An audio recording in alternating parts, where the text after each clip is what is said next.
All right, we're live Monday. Hello, everyone. Thanks so much for joining us. And those of you who are watching it later, of course, as usual, thanks so much for taking the time to do so. I'm just going to clean the lens. There we go. So it is Monday. It is Startup Business Q&A, episode 39. So week 39. Thanks so much for everyone who's joining in. Now, there's quite a lot of questions this week, so I've selected a few and we'll do my best with them. Some of them are quite lengthy as well. Those of you who are asking questions, this is in the future as a kind of a helpful tip. If you're going to ask a question, try and give me some context as well. Everyone's running different businesses, and for many of you, you're asking me for tips, and it could relate to any type of business. Hello, Daniel. Thanks for joining in. And so just bear that in mind. If you're going to ask a question, give some context in terms of the type of business you're running. Otherwise, for some of you, I've actually had to go ahead and kind of check out what you're doing in your own business and things like that. Also, if I noted this last week and we're kicking off today, if you are not in the Entrepreneur Business Group, my group on Facebook, you need to jump in there as soon as you can. Starting this week, we're going to be doing Facebook Lives. You guys are running the Facebook Lives. So basically, I've had so many people who have been sending me messages saying, hi, can I do a Facebook Lives? Carolina, thanks so much for joining as well. Zach, thanks so much for joining as well. All the rest of you who are jumping in right now. But what's really important is that every single day moving forward, you guys have the opportunity to do a Facebook Live. 100% value only, so no spammy promotional stuff, I'm afraid. We're not getting the chance to do that. Sean, hello for joining. Thanks for joining in as well. I think, Sean, in fact, you and I were in touch a little while back about something like this, and this is ideal for you. Basically, what we're doing is for about 10 minutes, maybe 15 tops, you get your mini version of a TED Talk, if you like. So you're going to be allowed into the admin side of the Entrepreneur Business Group. There are now just short of 1,800 members. You're going to get a chance to go live and basically add some value. So whatever your space is, if it's content marketing, if it's well-being, if it's mindset, if it's sales, whatever it is, you can then present for 10 minutes or so to the group. Look, if you are, the funny thing is, people will say, can I have a go? Because they want to have a promotional angle on it. If you push on promotion, no one will be interested. Honestly, it doesn't really work. If you add a great bit of value, and genuinely people are thinking, hey, this guy's quite interesting, what's going to happen is people are going to start checking you out, and then you'll probably find you get the odd client here or there as well. So it's good for you too, but just to bring more value from the group to the group, you guys get involved. I've easily got this week covered and probably a few days into next week, but I'm interested if anyone else wants to do 10 minutes. If some of you, now listen carefully, of those of you who are new to Facebook Live or haven't done it much, who are maybe introverted, shy, or a bit nervous about it, if you run a business, then it is important you understand that Facebook Live is a very, very crucial tool moving forward. I'll talk more about that in a bit this session. But if you're nervous about that kind of thing, this is an opportunity to give it a go. Okay, no one here is going to have a problem with it. Those of you who have tried it out, for instance, and been a bit nervous with it, this is a good opportunity to do it. So use it as a tool in that respect as well. But send me a PM if you're interested in doing a Facebook Live, and we'll sort you out with 10 minutes in front of the group as well. A bit later today, the first one will be going out. We've got all the rest of the week already booked out, so that'll be really good fun. Let me know, and look forward to hearing from you on that. Let's kick off the questions. If you have any questions, put them in here and we'll jump straight in. But let's go. So Daniel Hale's the first question. He said, Richard, how do I get capital with no credit? Obviously, if you're unaware of how this works, if you don't have credit, typically some lenders won't give you any money. Now, going to a bank, if you have no credit, it means you won't get things like credit cards or loans, because of course they want to be assured that you're going to get your money paid back. After the crisis in 2008, of course, things tightened right up. In fact, I remember buying a property in 2007 and banks were throwing money at me. They were saying they worked out what I earn, and they said, I think it was something like 6 or 7 times what I was earning. They were happy to give me. It was mad amounts. Get now it's less easy to borrow money, and if you've got spending issues in the past and your credit rating's low, it may make it harder to get some money from people. So directly going to a lender such as a bank is obviously where your problem is. Hello, William, thanks for joining in. So the way to get capital with no credit is to not go to people who are looking for credit ratings in order to give you capital. Rethink the problem. This is the same with anything. There's always solutions. You've got to be a bit more innovative. So the solution here is this. You've got to look at it like investors. If you want to reach out to someone who could give you some money, you need to ask yourself, how do I answer this question? What is it in it for me? What is in it for me on the part of the person who might give you some money? Okay, so what I would personally be doing, Matt, hi, and Akil, thanks very much for joining as well. Akil, check your messages, boy. Oh boy, there's something in there for you, and I'm quite keen to see if we can get you in a couple of hours, if that's okay. But basically, if I had a bad credit rating, in the sense that I had credit cards problems and things like that, what I would do is I would say to myself, why do I need money?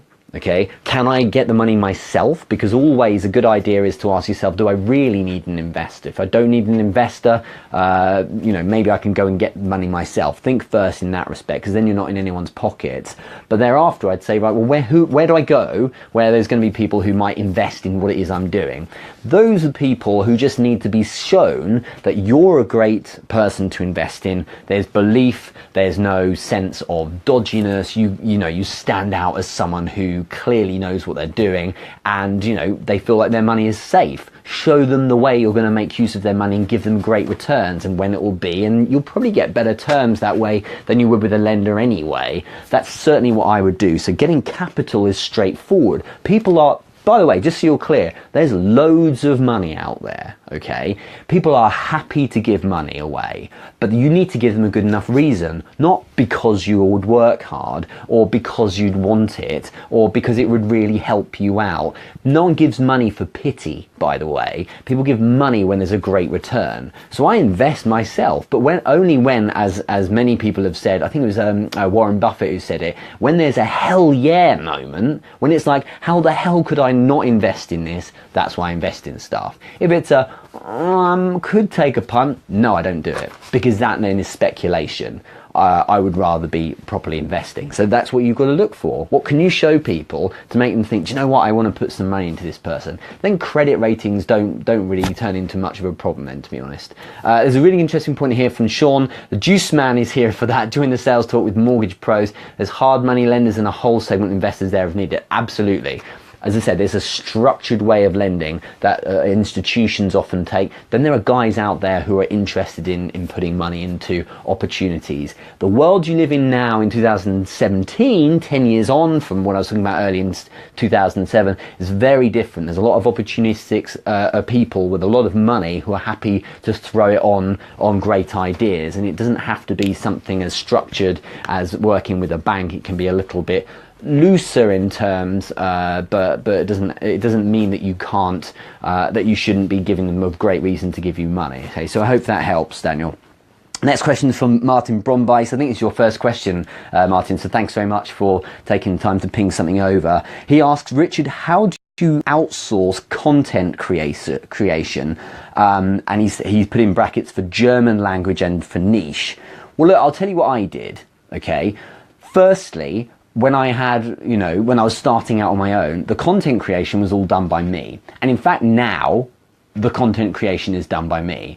When it comes to content in things like social media, for instance, it is a minute portion of what I do. It is like 1, maybe 2% of my time spent on content creation, because the mistake people make is thinking content creation makes a business. No, it doesn't, unless for some reason that's what you do as a third party for other people. Content creation is like a display of what I'm doing to the outside world. Underneath it all, there's actually businesses running, making revenue and serving customers and performing. That's what I actually do. But the content creation, when I did outsource it for a bit, and the best way I think to outsource your content creation and get it right is to outsource it actually to a potential client or to a client of your own. And what I mean by this, it's the same as getting salespeople. The best salespeople I've ever had are clients.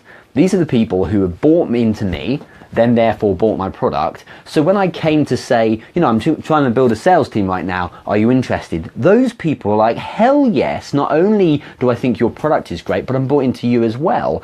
And why? Because I'd sold them originally. So your best customers can often be your best clients. And I've taken people who are doing other things and who have bought my product and bought into me and really love what I do and said, let me onboard you as a part of the sales team. And they're like, yeah, it's awesome. What a great idea. And they're the people, the reason why this works is they're the people not only just bought into you and your product, but they're the people who will work late at night. They're the people who will work weekends. They're the people who will work, you know, New Year's Eve. And I'm not just making it up. This stuff happened in my sales team because obviously if you give them a good product and things like that, you pay them generously too, but they're sold on it. So it means you get a really good response. And these people want to work for your cause and your mission because they're bought in on more of a level than just practical, you know, buy the product for the sake of it kind of level. It's more about the mission you're making. And those very same people are ideal for content creation. And there's one guy I remember who helps me with content on my website a while back, and indeed on my Instagram as well. And the guy was giving me such gold.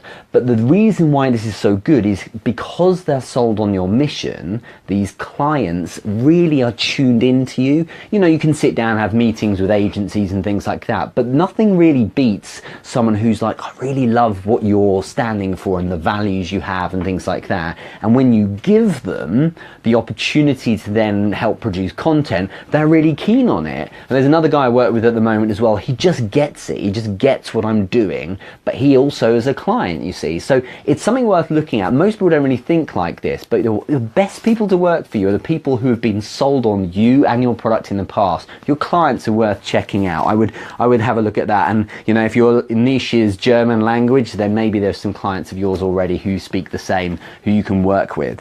So let's move on to the next question. And I'm just going to reiterate here, as I said at the start, hello Vanu, by the way, thanks for joining in.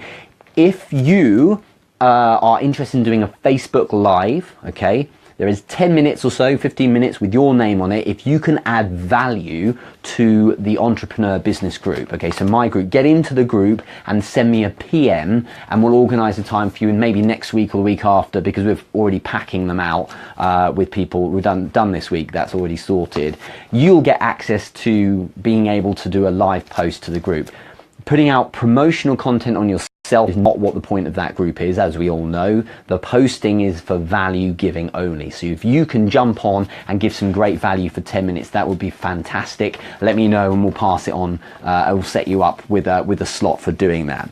Next question comes from Daniel Nunez, who I think is online right now. So thanks so much for joining in. How do you overcome a fear of disciplining? Oh, sorry, I missed one. I'm going to do this one anyway. I'll do this one first. How do you overcome a fear of disciplining or correcting others without sounding like a bully? Hey, you know what? This is quite a good question, because I remember when I was a sales manager, I had to learn the art of speaking to people in the right way. Because I was so young when they made me a manager. I'd been in sales like 18 months, seriously. And it's just because I made a load of money that are like, why don't we make this guy a manager? Which doesn't make you a good manager. It's just a case of I was just, you know, I was like, I can sell, so maybe try and scale me. And what I really tried to do to start with was just tell people what to do. I was trying to be the boss and things like that. And I think that wasn't really helpful, because what I was trying to do was just kind of order people around, but I wasn't being sensitive to them. So what I learned very quickly was you need to understand how to address people, even more importantly than what it is you're actually trying to say. So first off, I would suggest, if you're speaking to people and you're worried about coming across as bullying or being too direct and then taking it personally, you need to think about if you want to not sound like you're correcting people, you need to preface what you're saying. Okay, preface it with, look, I want to share something with you, and the last thing, I just say it, the last thing I want to do is sound like I'm bullying you or correcting you, but I've got an idea and I'd like to hear me out, just see what you think. Because ultimately it's down to that person to act act on it. You can't force someone to act. So, you know, you need to be put in a way that suggests you're just offering some advice. But if you're concerned about it, just say, look, I'm concerned that I'm going to come across like I'm being overbearing or something. So I hope you don't appreciate that's not the aim. I'm just trying to share here. The next thing I would say is, you know, in doing that, you're then asking permission. So what I would say now is I would say to that person, is that okay? Do you mind? And how would anyone say, no, I have a big problem with you suggesting some advice? Because if you put it like that, it's like, I would like to try and help. I really hope you don't take it the wrong way. Is it okay if I share an idea I think could help? Yeah, sure. Because you're being, you know, you're not trying to sell someone directly on something. You're trying to be a little bit more genteel and elegant about it. So that is a better approach. What I also thought was that you should naturally start positive. If you go straight in, this is classic sale management of people rather. If you go positive first, you know, do you know what you did earlier with this when you were on a call, or the way you made a person was fantastic. I loved how you did X, Y, and Z, and then you add something, then you add your thing. However, rather than saying, you know, I used to say things like, instead of saying what I would change, I would say things like, one way you could evolve it. And evolving it means taking what you're doing and improving it, as opposed to changing it for something else. You see the difference? So take what you're doing and improving it means, if you could evolve it, I would do whatever. But one thing that's important is you should talk also in terms of yourself. And so if what you're doing is you'll give yourself a bit of a disclaimer or an out by saying, look, if I was doing it, what I might do is this, okay? Because what you're not saying is you should be doing this. What you're saying is I think this, okay? As is, thanks for joining. Everyone else who was piling in, thanks so much for joining in today. You see what I mean? So the difference is, rather than saying you should be doing it this way, you say one way you could evolve it is this way. And in fact, what I would do is that. And then at the very end, you must always ask an opinion. So you say, I mean, what do you think? Do you think that could help? Do you think that might make a change? Can you see how that might make things different? Get them involved, because otherwise you're bowling in, you're telling someone what to do, and then you're leaving in. That's not really very collaborative. So it's important to get them to buy in and agree to what you're saying. So when I really got the most from people when I manage them, I always try and make it feel like we're working through it together. Even if I'm coming up with the idea, I'm getting them to say, do you know what? Yeah, I think that could help. Can you see how that might work? Yeah, I can. Okay, what do you think? What do you think? I reckon I could do that. You know, and it's the same with when I every time I do a sales training session, or if I do some business or leadership training, for instance, I do it every week with clients. When I finish the session and they've got loads of notes and things like that, I always ask them, you know, I've been talking about these different themes. Okay, we've covered all these different things. Maybe I summarize it. I will then add something like, is there anything in there you think you could use? I want their opinion now, I want their feedback. Is there anything in there new? You know, and I'm looking for them to say, you know, yeah, actually there is. And every single time, rather than going, no, I already do all this, they always say, do you know what, yes, this thing I think could make a difference. Right, so how do you think you can use that then? And then then we're talking a bit more. So I think that's a more collaborative way of working. You do find that you get a better result that way, I believe. So hopefully that helps, Daniel. But get their opinion, start with positive, preface it, you know, just put yourself out of harm's way by saying, look, I hope you don't mind me saying this, I'd like to try and help. Is that okay? Get permission as well, okay? But that works with managing people, I find, because then they feel like you've got their interest at heart. I think there might have been a question earlier. Was there a question? No, something about a carpool. And I can get to that maybe in a minute. No, fine. Right, let's crack on. So next one was Jason Grant. Thanks, Jason. He's a fellow Brit, I think. Jason's in London, possibly. So thanks very much. And Jason's a king of UX. So Jason, if you're watching this, I'd like to get in touch with you. Maybe you could share in the group as well. That'd be valuable. UX, of course, is user experience. Is a big deal right now with all of us building websites and funnels and things like that. It's important that people understand design and how to understand the experience of a customer as they go through a journey through your website or funnel or whatever it might be. So check Jason out. I think he's got a group called UX Design or something like that. So if you're watching, Jason, do comment on what that is. But his question is, Richard, how do I go global? or at least expand to the USA at the lowest cost with the highest, so the fastest paced and the most effectiveness. Lowest cost, fastest pace, most effectiveness is a broad question. I think it's quite a big question to answer in one place, but knowing what I do about the fact, if we look at Jason, he's a coach, okay? So if you want to understand how to move into a new market, so for instance, the USA, what you need to look at is your demographics, your type of person that would use your product or service, but then look at the kind of stereotype that sits with the country you're trying to target. So for instance, coaching in the US, right, has a different vibe or feel to it to in the UK. It's quite hard to just explain, I'm not going to go into it here, but it comes down therefore to when you're placing your adverts, the language you're using, the kind of message you're getting across, and the vibe or feel or emotion you're putting into your social is important, because it's going to resonate with, for instance, the US in one way, but not at all, for instance, in the UK in some respects. So whilst people are people, and there needs to be a connection and things like that, it's worth looking at what really is going to work in that space first. So what I would suggest is if you want to target the US, for instance, have a look at other people already there. What kind of language and angle, and and you can't look at this, you can't do market research overnight or even a week. You've got to spend time with this and just see how people are getting engagement. Plenty of people that don't get engagement, that makes it easier. Look at the people who are, the people who get really great engagement. What kind of messages are they putting out there? This is something I learned by just having contact time. With my social media, I found that certain regions I'm trying to target, I learned that certain ways to speak to them are more effective than others, and so I hone my messages to focus in connecting with them in that particular way.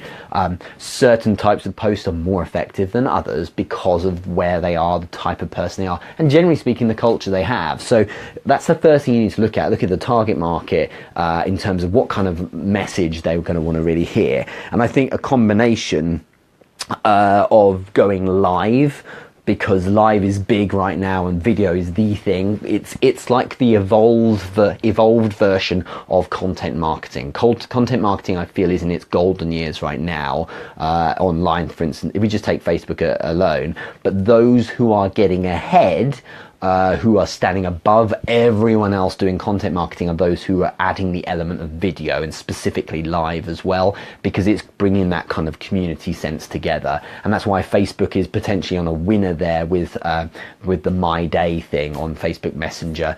Of course, Instagram followed it, and of course Snapchat was there too, and even WhatsApp, in fact, now. So all of this is about getting video going. Video really is the future, I believe, when it comes to content, because people can respond to it that much more. And I think a big thing for apps and for third-party add-ons in the future is the ability to stick the text on, subtitles on the bottom, and actually make that done, get that done effectively, because it's not so great if you look at the subtitle options with things like YouTube. It kind of tries to work it out. It's not that accurate, but you need to have that kind of thing normally. So I think doing live, doing ads as well, targeting the right kind of people with that kind of content will help.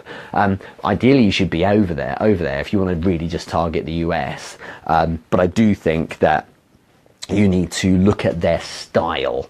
What are they like? What kind of message or vibe or feel or culture do they what tends to resonate with them, and take that as your cue for how you build your content. Then it's the straightforward approach of, build great value, give incentive to get in touch with you, focus on jab, jab, jab, hook, as Gary Vaynerchuk would say, and essentially you should be on the right track then. There is no magic wand that gets you great traction immediately unless you do something that has virality to it, but it's impossible. It is kind of impossible to make something is going to be viral. You can have something that has the propensity to be viral, but it doesn't always work out. As Jonah Berg was shown in Contagious, you can do your best, But if we could all make stuff that's viral, we'd all be making stuff that's viral. It's not so easy as that, but do your best with that. Hopefully those kind of things are starters. I'm kind of avoiding answering the full question because it would take me hours to do, but I think that would be a good start point, is really get into what is working right now on the ground and getting engagement in that region, in your space. What are people responding to? And then be the king of that kind of content. That tends to be what I find works. And of course, the title niche, the better. UX is is very broad. So where's your main space, and focus in from there. Let's do some more. So next question, Alexander Lang. I think this is your first question as well. So thank you for, there's a lot of first timers jumping in with questions, which is pleasant to see. So your question is, what do you believe is the next cutting edge trend that every business minded individual should consider going after?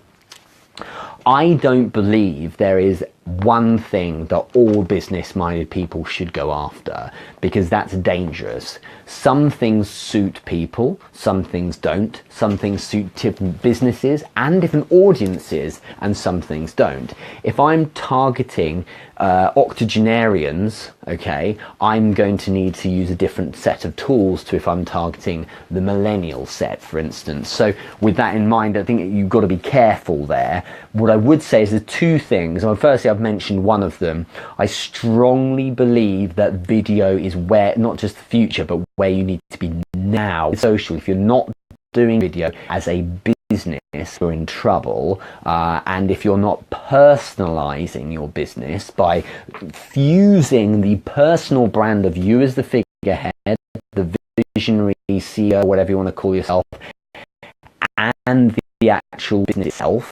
I think so you can, like, Steve Jobs, if you look at the likes of Elon Musk and so on, these are people running companies who also, and Richard Branson's a good example, who wear the values of the business on their sleeve. And in fact, more specifically, the business that they work with holds their values on its sleeve. So you need to be the business, and the business needs to be you in terms of values, and you need to broadcast that through video. The other thing I've been researching huge amounts is kind of a bit weird, is VR, but also moving from VR to hologram as well. I've been looking a lot at VR, and I've invested in some kit and been checking that out. And in terms of things like travel and blogging, I think VR might be quite exciting very soon.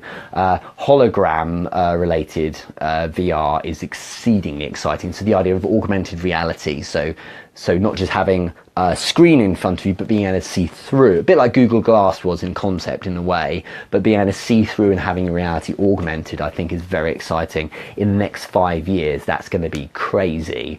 But that's not, as I said, as a preface this, it's not necessarily related directly to everyone's business. So that's cutting edge stuff, possibly, but it's not necessarily right for every business. If I run a care home for 70-year-olds, there's arguably no real place for VR right now. Maybe there is. Maybe I might be able to work that in. I could see how it could be done, but think on that. But VR in business, I think, might be quite interesting. So, for instance, my VR headset, I can do Facebook Lives with. So it's something I would do. My phone isn't up to scratch yet, so I'll upgrade pretty soon and do that. But that might be something to look at, especially when you're out there. In the meantime, you've got 360 video and things like that, which is really impressive too. But it all centers around this video thing, because your text and your photos, that's like our bread and butter for content, and it's not going away. Especially long copy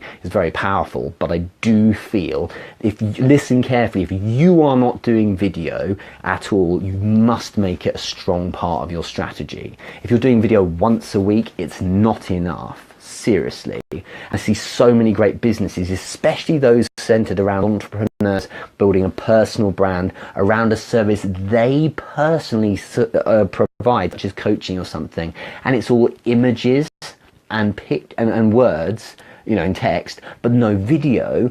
people need to connect with you if they're going to buy from you, and that social element can happen when you have video.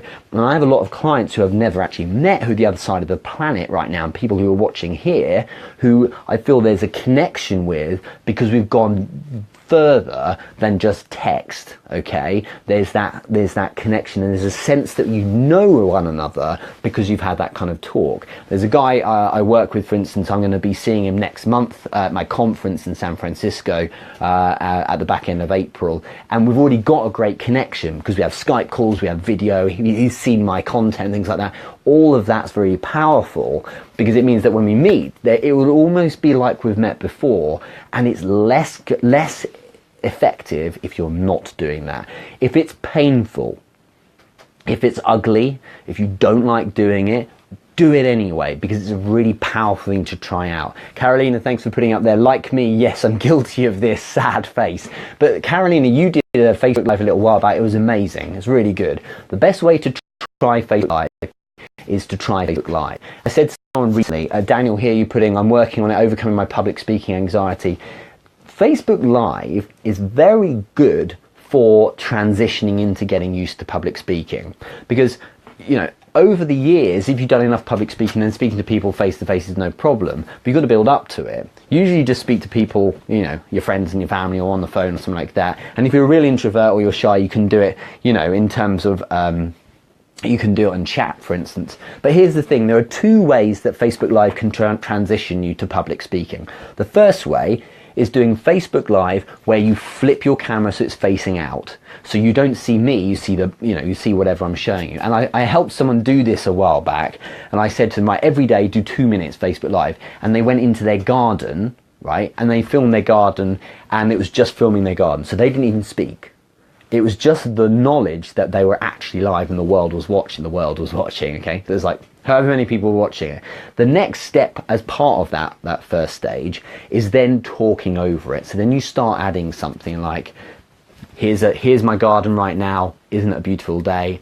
And if you're like, you know what, you've got to do 10 seconds, then finish. That's all it is. Just do a bit. The next step is then flipping that camera so now it's you. So the point is, if you're nervous about it, get yourself off camera to start with. Seriously. Just flip it so the other way. Show people something. Okay, so Caroline, it is a great idea. You've got some wonderful scenery where you are. So go out for a walk and take some video. Then once you're getting used to do it, then talk over it. Talk about what you're showing us. If you've got an idea or a thought, then do that. Let the video be your backdrop. Then the next stage, as I say, is flipping it around, then you talking. And the nice thing about Facebook Live is that if no one is interested, when you have a live audience in front of you, as in physically there, you can see that, okay? And there's nothing worse than talking and trying to make your point, and you're looking there and people are like, or they're on their phone, you know, like reading the newspaper. That's never happened, but that would be awful. You know, people not paying attention means that you're losing them. Now, you don't get that with Facebook Live because you can't see them. If no one's writing comment, then it could be that they're just paying attention. They're just listening. Or they're writing comments. It doesn't necessarily mean it's because they're interested. Just have a thought of a comment they might want to add. So you can't see if people are bored out of their mind. What you can see is that there's a few people watching. That makes it easier to feel like you're getting somewhere. So it's a good way to start. Then over time you can then move to, you know, group hangouts and things like that on Google. But then ultimately face-to-face isn't so hard. But like with anything, it's about habit. Seriously, if you do it every day, you'll be fine.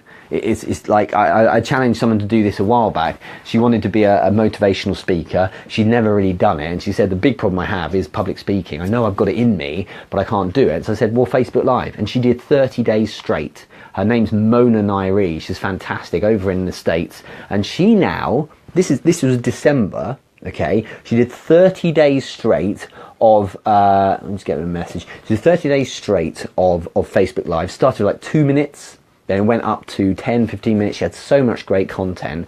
And then by the end of the 30 days, I then challenged her. I said, now run a workshop. And now she's just done I think she's just done her second workshop where she gets people together. They all come and visit, and now literally she's got videos, Facebook Live, her friends doing the live, she's at the front here and she's talking to all of these people, and it all started with her just doing Facebook Lives. But because you did 30 days worth, she started naturalizing to doing it. If you do it once, and then you crash and burn, then you're going to always remember that memory. What you've got to do is this. Just to tie this together, your objective when you first do a Facebook Live isn't to smash it and do the greatest ever Facebook Live. Your objective is to participate. That's it. So if you technically have clicked on the button, go live, and you've been live, and then you finish and you post it, that is all you need to do. That is your objective to begin with. Don't aim for like a world-class performance. It doesn't matter. What you've got to do is focus first on participating. Then once you've been participating a few times, then maybe the 5th or 6th time, now you're going to move up to level where it's like, wait, I want to deliver a point of value to someone, and then take it from there. So those of you who are trying out, Carolina for instance, why don't you jump on the Facebook Live thing I'm doing with the Entrepreneur Business Group and have a go? Because you added great value when you did it before, and it's about practice. That's what will get you there. So hopefully that helps. And so that's what I feel. That's one of the next big things. But kind of the big thing right now is making sure your video is on point. If you're not doing video, you're missing out big time, because your customers and audience won't feel they can connect with you. They won't, not as well as they might. If you can connect with them on a social, human, personal level, they're going to be more bought into you. Some people won't like you, but like I always say, you could cure cancer and you'll still get haters, so you've got to get over that. But some people will love you. They'll go, oh, this person's really my kind of guy. Good. So now these kind of people will probably want to buy a few more, because if you come across as authentic and trustworthy and honest and just a normal bloke, not trying it on, not trying to be a bit weird about what you're doing, what you can do is forge that connection, and they're going to be more inclined to want to buy into your world and things you offer. Carolina here, can I talk about the same topic since the other video was in a private group? Yes, you can. PM me, absolutely. We'll set you up for next week and do a chat. That's a good idea. So let's move on to the next one. Anita Mary Jane Magawana, thank you very much for your question. You've asked, I've recently joined this amazing traveling club, but I find it so hard to recruit people who would love to travel. First, I don't know how to introduce myself in the business to catch the audience's attention, and second, how do I find potential customers? I'm clueless as a sales agent. Lastly, my presentations are whack. I have terrible stage fright and I need help. Look, on that last point, as I've just said, you need to get out there and practice. Don't give yourself the pressure of doing it right. Just give yourself the pressure of participating and then build from there. That's the way you do it. But look, I've actually looked at what Anita does. So the idea, this travel club she's part of, the idea is that it's MLM, basically, you know, the pyramid selling thing. So basically what you're doing is you're recruiting people, and as they recruit and they pay a monthly fee, you get points, and then essentially you can then get holidays as a result, as can they if they recruit people and so on as well. It's just multi-level marketing is recruitment, but you make more money that way rather than selling the product.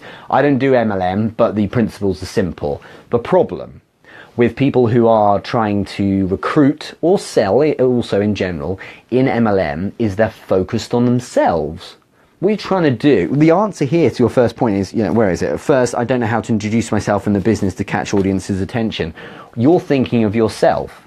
What you're thinking of, I'm trying to recruit people, because if I recruit people, I get commission. If it's, some LMM schemes I get commission for it, or I get points, in this case, so I can go on holidays and things like that. You're thinking about yourself first. What you must do is forget about the idea of recruiting people so you can build your network. You need to look at the other way around. Why would someone want to be recruited into this? Okay, and if someone doesn't want to, you need to find things that would make them want to, and you need to therefore look at the benefits for that person and not for you. The benefits for you need to be secondary to the person that you're selling to, at least outwardly. And you know what, that's not just for MLM and for recruiting, and I've not done MLM, but that's obvious because that's sales. What you've got to do is outwardly put the benefits for yourself second to the benefits for the person you're selling to. So forget for a minute what you're trying to get out of this. This is the problem. You're going, I'm trying to recruit people. Come on, everyone, come and join my tribe or something. It won't work. It won't work because you're putting your agenda first. You need to ask yourself, what would make, obviously people like traveling. Obviously people like going on holiday, so you've got that for starters. So what you've got to ask yourself is why, not how or what, but this is the why thing as usual. Simon Sinek was on a winner with that book. But why would someone want to be part of that?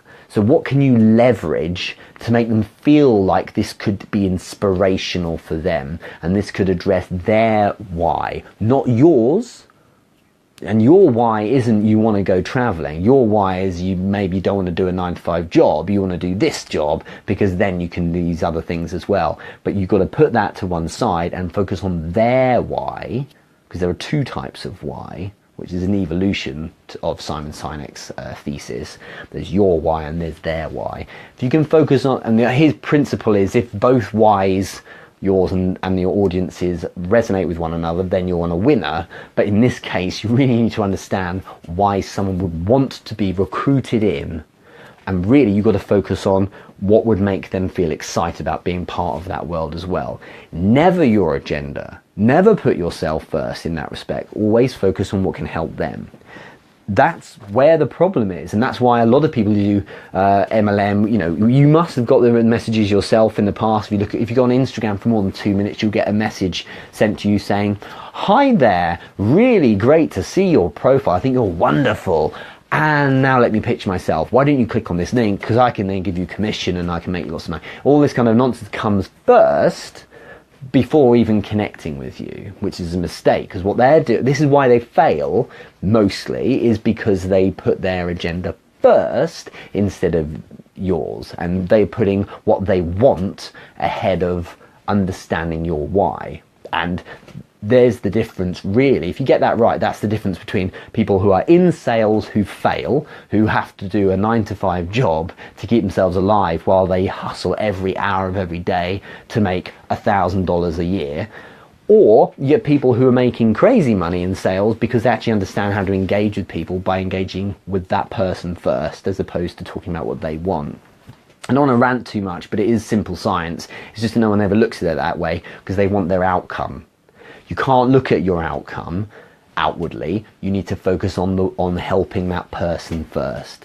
So suck it up. You've got to go through those motions first, and then you'll come out the other side. And oh, lo and behold, you've got yourself some recruitment in place. You've got yourself some commission. You go on your nice holiday as well. But the thing is, Anita, you need to focus on that person, not your agenda first.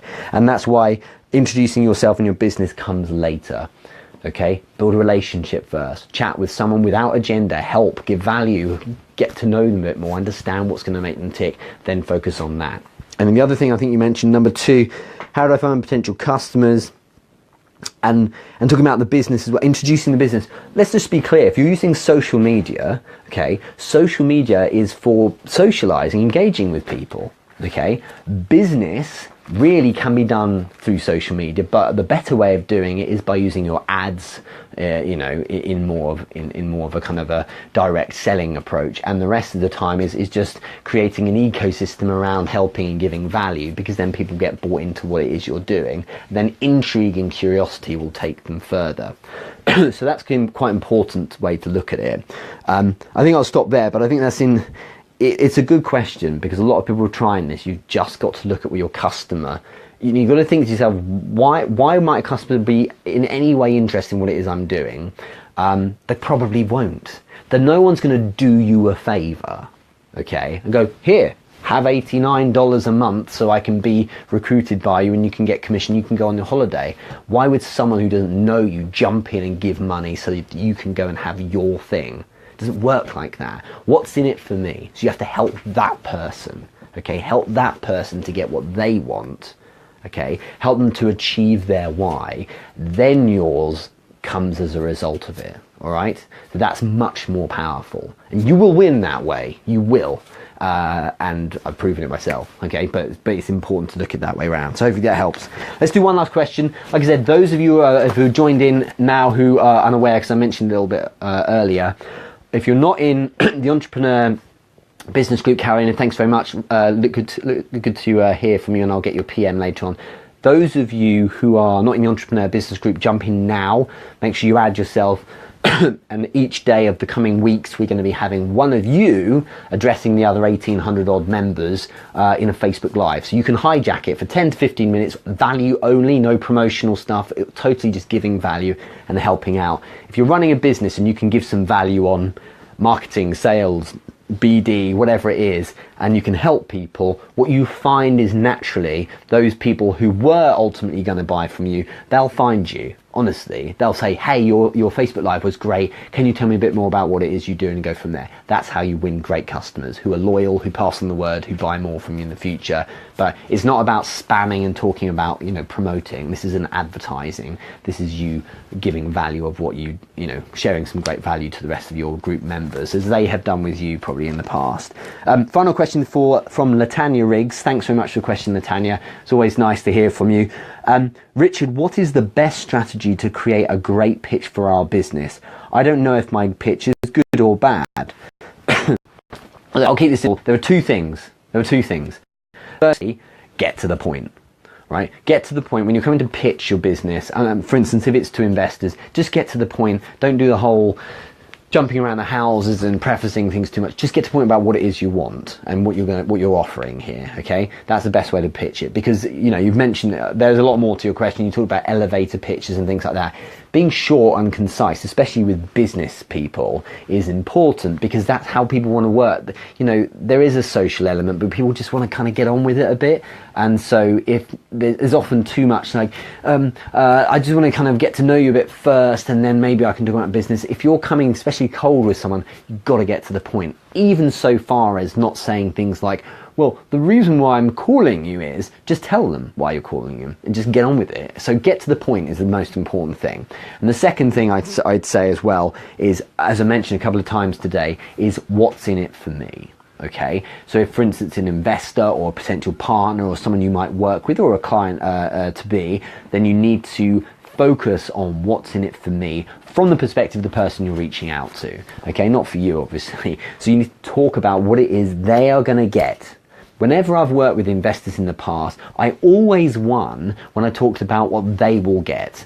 I talked about it in a kind of a focus on them being selfish. All the things they're going to want to hear, the stuff about their returns, how quickly it will work, where the problems are and how I would solve them, where the experience is, why essentially they should trust in what I'm doing, why we're the best at what we do, whatever it might be. And the focus being on that means they're going to feel comfortable they're getting what they want, rather than the focus being on getting an outcome that you want. Okay, the outcome you want will come as a result of you giving someone the outcome they want. Hopefully people get that, but get to the point, because otherwise you'll be just chatting too much and they'll be like, I don't know what you do, what is it you actually want? It's better to get that out there straight away so people understand. Be direct, seriously, don't muck about, just be direct, because people prefer that. You don't have to be rude or curt, just be direct. Okay, right, here's what I'm trying to do, and here's why it's going to help you. Just say it, just do it, and that will work a lot better, because that gives you then the foundation for a discussion to take place.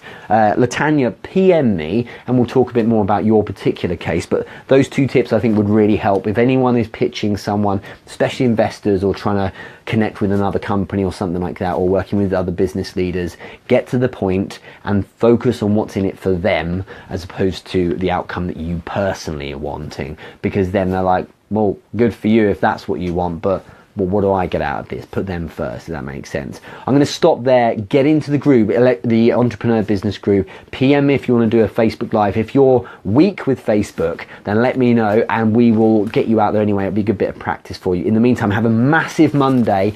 It means so much to me. Those of you watching this, I'm glad that you stay through to the end, but it's so important. It means so much to me that people wake up at the start of their week on a Monday and choose to watch this. And week in, week out, because it's the same people often come in every single week. And I get messages from people saying, this is how I start my Monday. It means so much. It means that what we're doing here is something great. And look, next week is episode 40. That's the 40th week of Startup Business Q&A. I can't wait till it's like 400. That'd be amazing. But the point is that we're doing something that you guys see value in, so I really appreciate that. Thank you so much. And it's all about making sure that people are being helped here. It makes a big difference to me. It makes a big difference to you as well. But to wake up on a Monday morning, for some of you it's like 8 a.m. and go, right, time for the live Q&A. It gives me a sense of responsibility, obviously, but it also is really flattering, because it means that that's how you choose to start your week, and how you start your weeks are really important. So I hope that's some pump there for you. Hope it's some great value. Let me know if you have any other questions. Those of you whose questions I didn't get to, I apologise. There's only so much time in the day, and thank you all. I'll catch up with you really soon. Take care, and get in that group. Take care of yourself. Bye bye.